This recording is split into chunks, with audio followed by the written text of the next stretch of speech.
seminario permanente en torno a la figura de Walter Benjamin.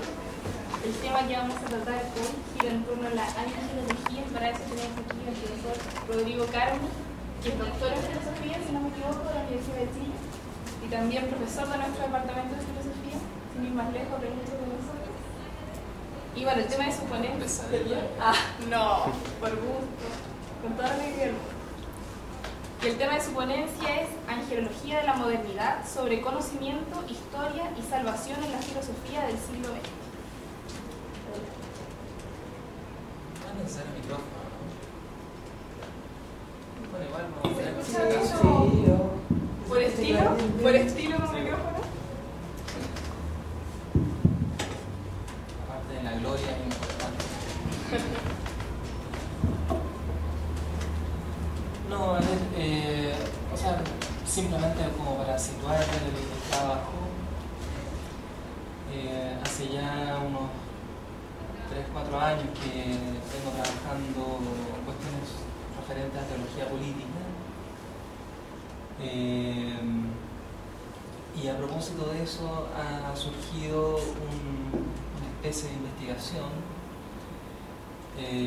sobre angelología, que ha tenido varios ribetes y bueno, entre ellos se me ocurrió que a propósito de estar trabajando en angelología podría perfectamente trabajar el problema del ángel en la figura de Benjamin, ¿no? Por un lado, y por otro lado la figura de Henry Corbin, ¿no?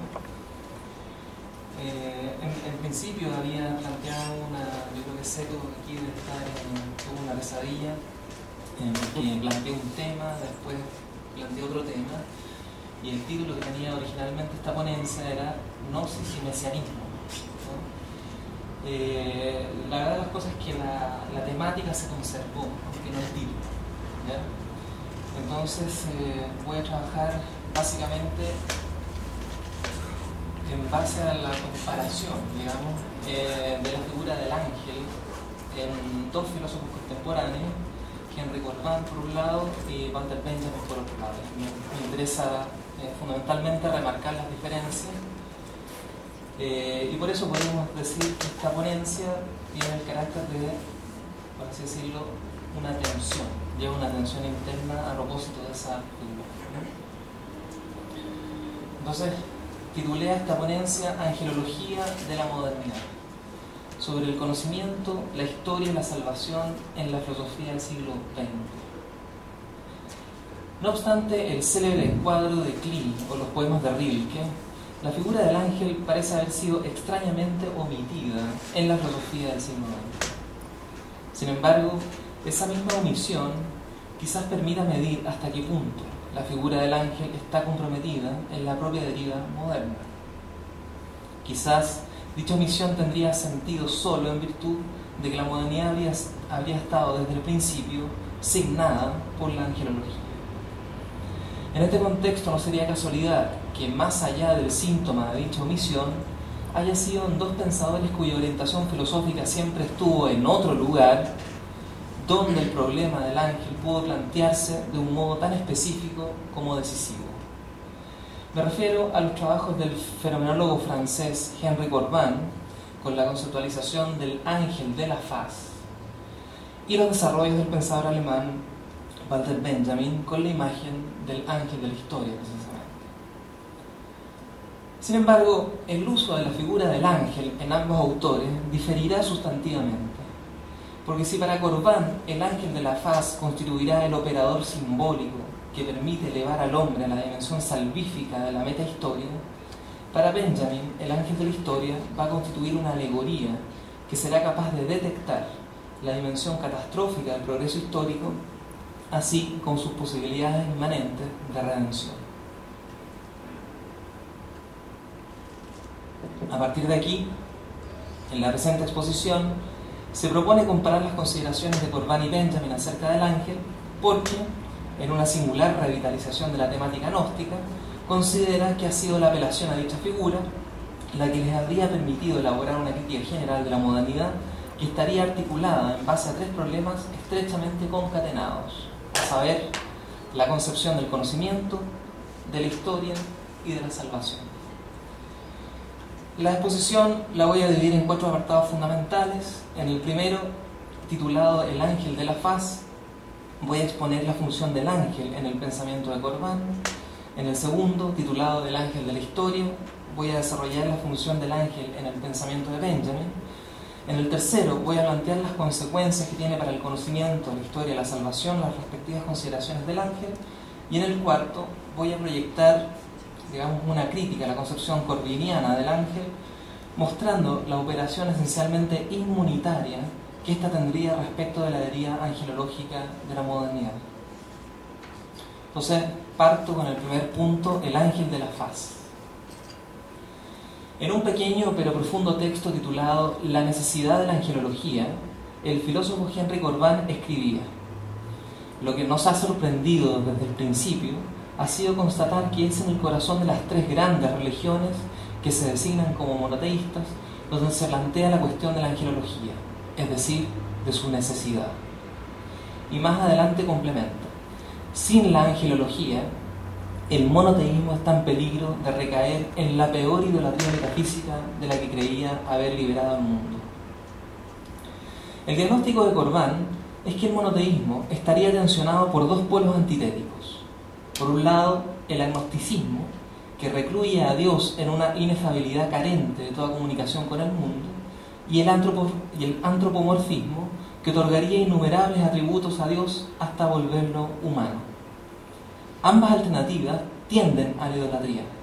La primera porque impide la conexión del hombre con la trascendencia divina, y la segunda porque ésta disuelve su presencia en la inmanencia del mundo.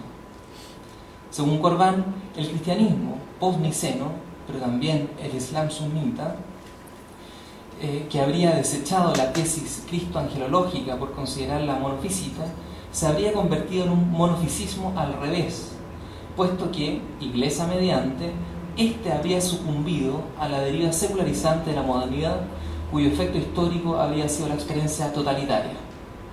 Al fenómeno de la iglesia, dice Corbán, le sucede simplemente el estado totalitario. Así pues, la tesis de Corbán es que la única forma que el monoteísmo no derive en la peor idolatría metafísica que le amenaza internamente es que la angelología tenga un lugar necesario en el frágil equilibrio monoteísta. De hecho, esta última será necesaria precisamente por ser capaz de establecer una comunicación entre divinidad y humanidad que provee de un doble efecto. Por un lado, mantiene la diferencia ontológica entre divinidad y humanidad, y por otro, no deja de comunicarlos entre sí.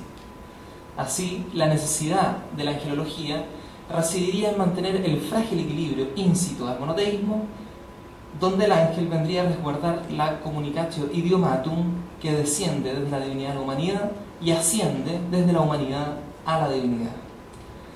De esta manera, Corbán puede plantear que solo la angelología es capaz de establecer un equilibrio entre divinidad y humanidad, resolviendo el problema entre teología y filosofía, entre ley y saber, entre símbolo e historia, que según Corbán una vez habría sido desatado por la vertiente secular del averroísmo.